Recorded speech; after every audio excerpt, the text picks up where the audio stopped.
Logopedia përkufizohet si një fushë shkencës dhe mjekësisë e cila merret me diagnostifikimin, trajtimin, studimin dhe rehabilitimin e çrregullimeve të folurit, gjuhës,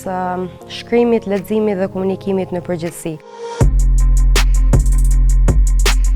Kur fëmia shihet që shfaq vonesa në të folur, çrregullime gjuhësore, artikulim të paqartë, zë të çrregullt, zë të ngjirur, lodhje vokale, belbzim të shpesht, dispraksi verbale,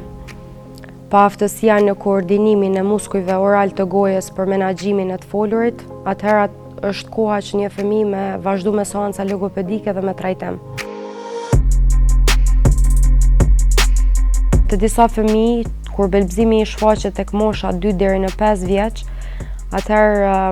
ka raste ku konsiderohet si periudhë normale e zhvillimit të folurit, mirë po